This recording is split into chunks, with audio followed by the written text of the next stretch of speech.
Os céus proclamam a glória de Deus, e o firmamento anuncia as obras das suas mãos. Um dia declara isso a outro dia, e uma noite revela conhecimento a outra noite. Sem discurso, nem palavras, não se ouve a sua voz. Mas a sua voz se faz ouvir por toda a terra, e as suas palavras até os confins do mundo. Ali pôs uma tenda para o sol, que como um noivo sai do seu aposento, e como herói se alegra a percorrer o seu caminho. Sai de uma extremidade dos céus e percorre a outra extremidade. Nada se esconde do seu calor. Até aí. A natureza, como um pregador sobre o nosso Deus. Essa é a apresentação que o salmista está fazendo sobre a natureza. Ela proclama, ela discursa, sem voz, ela fala. E ela fala o quê? Que por trás de uma criação inteligente, extremamente afinada como a nossa, só tem uma explicação. Há uma mente inteligente por trás de tanta inteligência que podemos ver na natureza. Os romanos e os judeus tentaram calar Cristo e a igreja por meio de prisão e de cadeia. Darwin e os materialistas tentam calar essa outra testemunha sobre Jesus, essa outra testemunha sobre Deus, a natureza. Eu falei aqui, dei vários exemplos e argumentos de como a natureza é complexa, para mostrar que não faz sentido algum acreditarmos que tudo isso veio por meio de explosão e de seleção natural, e que através dessa grande explosão as coisas se auto-ordenaram espontaneamente, por acaso, ao longo de bilhões e bilhões de anos. Nada disso, dessas teorias, seja do Big Bang ou da evolução, nenhuma delas podem ser vistas na natureza. Nada. Tudo o que as leis que conhecemos hoje, a observação natural, tudo nos mostra que é impossível. Aí, obviamente, eles dizem, não, é porque há uma singularidade lá na criação de todas as coisas. Ou seja, o que eles estão dizendo para nós é, o universo hoje ele tem um monte de leis, mas o próprio surgimento do universo não respeita nenhuma dessas leis. É uma doideira. E como Popper disse, um filósofo da ciência, aquilo que não pode ser investigado não é ciência. Aquilo que não pode ser refutado não é ciência. Um critério para determinar o que é ciência. O que de fato é ciência? Um critério. Ela tem que passar pelo teste da falsificabilidade. Algo pode ser falseado, ou seja, nós podemos conferir se isso é verdade ou mentira? Se não podemos, não é ciência. Para ser ciência, nós precisamos poder investigar. E a gente não pode investigar a evolução. Não podemos investigar a evolução nem o Big Bang, porque eles dizem, não, olha, foram bilhões de anos.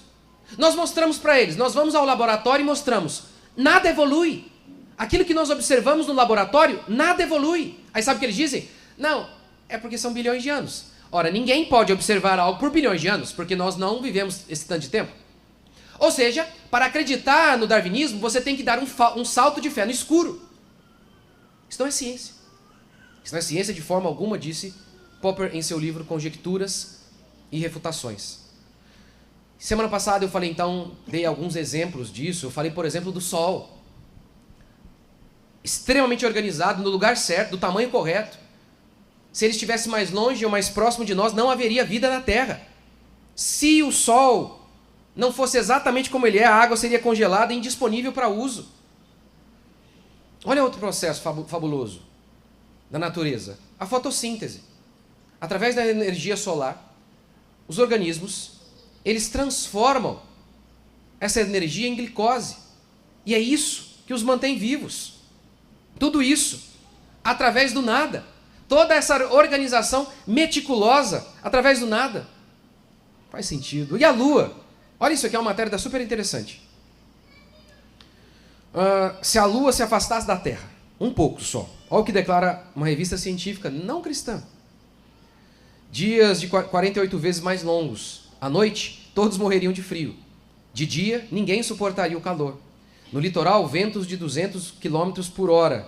Seria uma brisa comum. Sinal de vida, esquece. Não sobraria quase nada, a não ser bactérias e vermes super resistentes. A natureza é a revelação da glória de Deus. A Terra girando sobre o seu eixo, fazendo uma volta de 24 horas, no período de 24 horas. ao redor do Sol. Isso possibilita a vida na Terra. Mas tudo isso, o tempo preciso, o tamanho, a localização, tudo isso por acaso. É loucura. Não faz sentido algum. Não vemos nada disso na natureza. Quando nós observamos a natureza, nós não vemos nada disso. Mas eles querem que eu e você creiamos que toda essa organização extremamente fina veio do nada. Doideira. Então quando você vê algo, aqui talvez você está acostumado já com as nossas belezas. Mas você já deve ter tido essa experiência de ir numa paisagem diferente e você falar, que coisa linda. Ou então, nós aqui não temos, né, a aurora boreal. Imagina se você tivesse, quando a gente vê pela TV, pelo celular, não é maravilhoso? Você fala, imagine você olhando. Você ia falar, né? O que você ia fazer? Pensa bem, você está ali vendo o sol, aurora boreal, se Deus não existe, o que você ia falar? Quando você olha aqui e fala, eu falo o quê? Meu Deus. Agora, se Deus não existe, átomos criacionais. O negócio não faz nem sentido, gente. Não faz nem sentido. Forças da natureza que se autocriaram. A vida é bela quando tem Deus. Porque quando tem Deus, tem propósito. Você olha e fala, puxa, quem fez algo tão espetacular? Por isso o salmista diz, a natureza proclama a glória de Deus. Quando eu contemplo os teus céus, eu fico maravilhado. Só faz sentido ficar maravilhado sabendo que Deus existe, que Deus criou tudo aquilo ali. Você fica maravilhado com o caos? Com geração espontânea? Não fica. É a ideia de que tem um Deus que fez com propósito. Tudo é que faz com que você diga, meu Deus. Se Deus não existe, somos apenas acidente da natureza, jogados aleatoriamente num vazio e sem propósito. Se o mundo foi feito sem propósito, você também. Se o mundo foi feito sem propósito, você também foi feito sem propósito. Você percebe que isso é o que dá força para você enfrentar todos os seus desafios? Ter propósito? Sabe quem percebeu isso também? O filósofo existencialista ateu, Albert Camus. Albert Camus, ele era ateu. E ele escreveu um livro chamado Mito de Sísifo. Qual era a ideia do livro? Baseado na mitologia grega, Sísifo havia sido punido pelos deuses. E ele deveria carregar uma enorme pedra sobre seus ombros até o alto do monte. Chegando lá, a pedra rolaria até o chão.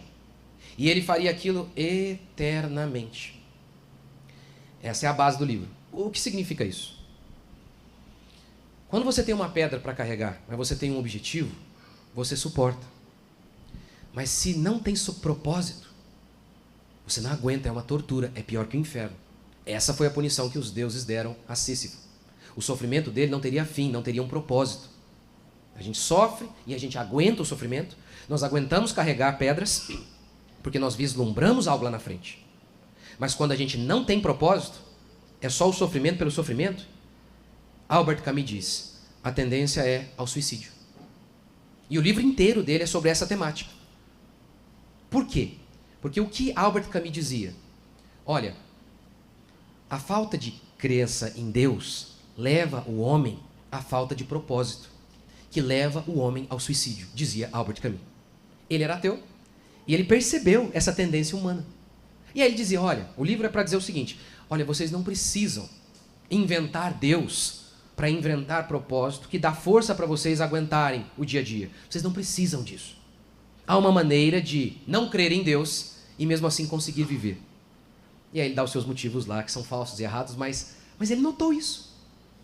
Ele notou que é uma tendência humana, que em cada um de nós. Se Deus não existe propósito. Se não existe propósito, a tentação ao suicídio é enorme, diz Albert Camus. Mas quando você carrega pedra e você crê em Deus, isso confere propósito, você aguenta qualquer coisa. Porque você sabe que você vai levar aquela pedra para algum lugar. E ela não vai rolar até lá embaixo. Pense, por exemplo, em José.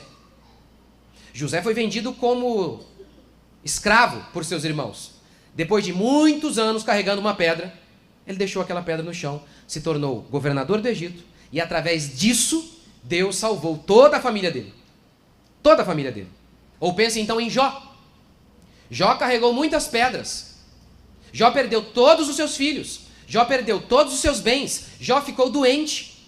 Mas diz o texto que Deus usou isso para mudar Jó, a ponto de Jó afirmar o seguinte: antes de sofrer tudo isso, eu te conhecia de ouvir falar, agora os meus olhos te veem. Ou seja, aquelas pedras que Jó carregou, um dia ele abandonou. Ele aguentou o sofrimento porque havia um propósito. O mesmo se dá comigo e com você. Nós aguentamos qualquer coisa se nós temos Deus, porque nós entendemos que Deus usa a nossa dor momentânea para algo maior. Aquilo que nós hoje não conseguimos entender, nós cremos, tem propósito. Eu estou carregando essa pedra agora, mas tem um propósito. E por isso, Isaías diz, os que esperam no Senhor renovam as suas forças, porque eles têm propósito. Eles sabem que as coisas não acontecem por acaso, que nem um fio do nosso cabelo, da nossa cabeça cai, sem Deus permitir. Então, essa crença de que a nossa vida, nos mínimos detalhes, está sendo ordenada por Deus, nos confere esperança e faz com que aquilo que Isaías disse se cumpra. Aqueles que esperam no Senhor renovam suas forças, sobem com asas como águias, correm e não se cansam, caminham e não se fatigam. A crença de que existe um Deus que nos criou com um propósito faz com que carreguemos todas as pedras, mesmo pedras que carregamos há muitos anos. Talvez você pode carregar uma pedra a vida inteira e ainda assim você vai conseguir. Sabe por quê? Porque Paulo diz isso aqui, ó. Porque para mim tenho por certo que os sofrimentos do tempo presente não podem ser comparados com a glória a ser revelada a nós. É por isso que o Lázaro da parábola de Jesus, lembra dele? Lázaro morre doente, ele viveu a vida doente, ele é um mendigo que come as migalhas que caem da mesa do rico. E o texto diz que ele morreu ali, na sarjeta, ele era crente. Ele não prosperou. Ele teve uma vida de sofrimento. E mesmo assim, ele aguentou todas as coisas firme e saiu da sarjeta para a eternidade. Por quê? Ele aguentou carregar a pedra da pobreza, da doença. Um cachorro vinha lamber as suas úlceras. Por que ele aguentou tantas pedras? Porque eu tenho por certo para mim que os sofrimentos do tempo presente não significam nada, porque Deus me fez com um propósito. Eu existo para Ele e um dia eu estarei diante dEle. E toda lágrima dos meus olhos, diz Apocalipse, será arrancada. E tudo fará sentido. Por que é tão importante crer que Deus criou o universo com propósito? Porque se Ele criou o universo com propósito, Ele também fez você com um propósito. Seu pai pode não ter escolhido você. Sua mãe talvez não planejou você. Mas Deus planejou. Você está aqui, agora, me ouvindo, porque um dia Deus viu você, Deus tocou seu coração, Deus usou uma pessoa, Deus usou o YouTube, Deus usou alguma coisa para tocar você e trazer você aqui. Porque a sua vida não é sem propósito. E eu sei disso porque Deus criou o universo com propósito. E Ele criou você também com propósito. Você crê?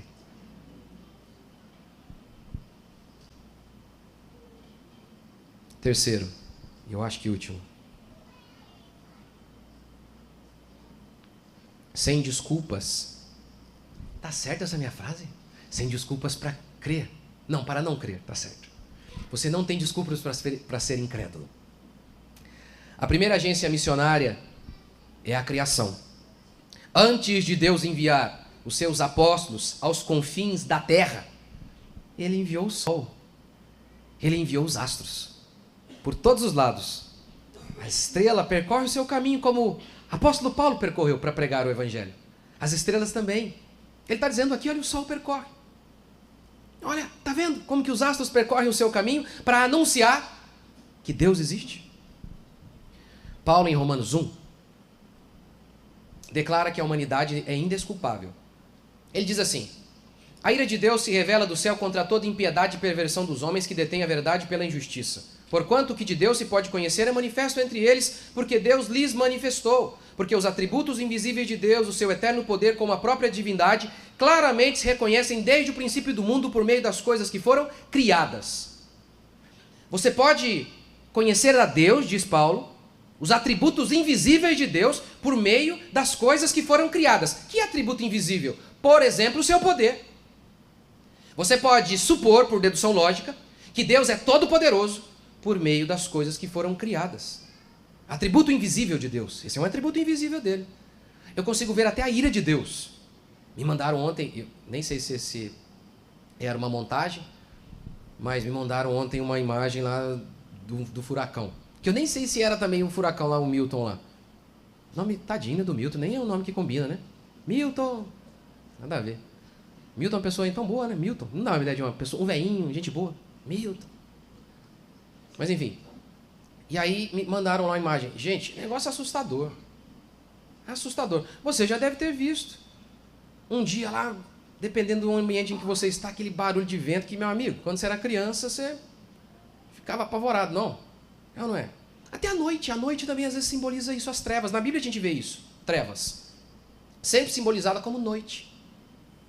Simboliza então a ira de Deus, a punição de Deus em relação aos homens, como Deus fez lá no Egito. Ele puniu, uma das punições foram trevas.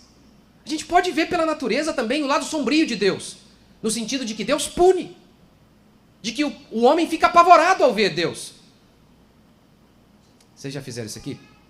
Um dia, quando eu era garoto, aí a gente está lá conversando, né, os amigos, sei lá, uns 10 anos, alguma coisa assim, e aí tem que ir embora, na escuridão. No lugar onde eu estava lá era muito escuro. E aí, eu lá na frente, meus amigos lá, peguei minha bicicletinha, fui andando de boinha ali naquela rua, na escuridão. Virou a esquina, eu... de medo. Eu vejo isso, eu vejo a ira de Deus, a sua justiça, até através da criação. É o que Paulo fala. Os atributos invisíveis de Deus podem ser vistos por meio da criação. E aí ele continua. Por isso, tais homens são indesculpáveis, porque tendo conhecimento de Deus, não o glorificaram como Deus. Como eles tinham conhecimento de Deus? Por meio da criação. Por isso Paulo diz, são indesculpáveis. A natureza revela conhecimento acerca de Deus, não conhecimento completo. Por exemplo, a natureza não aponta para a cruz. Não. A natureza não aponta para a misericórdia de Deus. Às vezes a gente vê na natureza outra coisa até, não é? Bicho comendo bicho. A natureza em fúria. A natureza não aponta o Evangelho. Só o Evangelho aponta para o Evangelho. Só a Bíblia pode explicar a Deus de maneira mais abrangente. Mas a natureza, diz Paulo, já é o suficiente para que os homens se lembrem que existe um Criador. Não há desculpas para sermos incrédulos, diz Paulo em Romanos. Em 2 Reis, capítulo 7, havia fome sobre a terra. E Eliseu profetizou que haveria abundância. Eliseu disse, haverá abundância. Haverá abundância. Mas diz o texto que um capitão não creu. Porém o capitão, a cujo braço o rei se apoiava, respondeu ao homem de Deus, ainda que o Senhor fizesse janelas no céu, poderia suceder isso? Como? Comida da onde? Não tem. Ainda que Deus abrisse uma janela no céu. Disse o profeta, eis que tu o verás com teus olhos, porém disso não comerás. Você vai ver, mas você vai morrer. Você não vai comer, porque você foi incrédulo. Porque você foi incrédulo. Você não tem o direito de ser incrédulo. É pecado ser incrédulo. É o primeiro de todos os pecados. Tudo o que não procede de fé é pecado. Quando você, inúmeras vezes, está angustiado, muitas e muitas vezes, isso lá no fundo tem uma raiz de incredulidade. Você fica ansioso porque você não confia que Deus guarda você. Você olha para o futuro e você só vê trevas. Por quê? Porque você não confia. Você não acredita que Deus guarda você, que Deus cuida de você, que Deus protege você, que Ele vai suprir você e que Ele vai levar você em segurança até aquele dia em que você vai se encontrar com Ele. As inúmeras e inúmeras vezes que estamos num poço de angústia, tem uma raiz de incredulidade, de medo, em que estamos dizendo para o nosso Deus, o Senhor criou todas as coisas, o Senhor sustenta o universo pelo seu poder, mas o Senhor não consegue me sustentar. O Senhor consegue sustentar o universo, o nosso sistema solar, todas as galáxias, mas o Senhor não dá conta de mim. É isso que estamos dizendo, e é por isso que andamos angustiados. É por isso que inúmeras vezes estamos com medo do amanhã, com medo do cenário político. E nos esquecemos que a Escritura diz o seguinte, que Deus não apenas sustenta o universo, mas como o coração de cada rei está nas mãos de Deus, e Deus inclina para onde quer. o Lula, o Hitler e todos os perversos que já surgiram, nenhum deles surgiram num dia em que Deus tirou férias nas Bahamas celestiais, dormiu, acordou e quando ele viu, o estrago estava feito. Não! A Escritura declara que Ele é Senhor sobre o universo. Ele controla cada rei, cada homem, cada circunstância deste mundo. Não controla, não cuida de você? Este universo grita para você todos os dias: calma, calma. O Senhor Deus está no controle. O Senhor Deus está no controle. A mão dele cuida de toda a criação, que inclui você. Você que é o povo de Deus. Essa é a perspectiva cristã. Nós não fomos chamados para andar com medo. Quando você for tentado a ficar com medo do amanhã, abra sua janela. Abra sua janela. Olhe para o horizonte. E lembre-se do sol como um noivo e como um herói que sai a percorrer o seu caminho. Lembre-se que Deus fez todas as coisas a partir do nada. Que Ele fez o universo com um propósito. Que Ele fez você com um propósito. E que Ele cuida de você. Ele guarda você. E lembre-se que todas as coisas, todas elas, são secundárias em relação ao homem. Porque quando Deus criou todas as coisas, Ele disse: bom. Lembra disso? Não é maravilhoso? Os astros não são maravilhosos? Você olha e fala: é demais. Linda. Um IP, onde eu ando de bicicleta, tem um IP amarelo bem no meio. É a coisa mais linda. Bom. Deus fez o IP amarelo e falou: bom. Bom. Deus fez a fauna, a flora e disse: bom. O minério, bom. Aquela arara azul linda, bom. Já viu uma baleia? Eu morava em Ubatuba, encalhou uma jubarte lá na praia. Se você já for em Ubatuba, tem a Praça da Baleia. Aquela baleia lá, aquela ossada daquela baleia, é a ossada dessa baleia que encalhou há muitos anos lá em Ubatuba. Era tão grande, tão grande, tão grande, que assim, de muito, muito longe, a gente não aguentava o odor. Era muito fedido. Mas é maravilhoso. A gente ficava assim, era gigante. Deus criou isso e disse: bom. Mas um dia, Ele deu ordem a você: ponha-se de pé agora. E aí Deus disse assim sobre nós: muito bom. Muito bom. Porque nós somos os únicos que fomos feitos à imagem e semelhança do nosso Criador. Eu sei de onde eu vim. Eu sei para onde eu vou. E eu posso aguentar qualquer pedra. Porque o meu Deus confere propósito à minha existência. Quantos creem?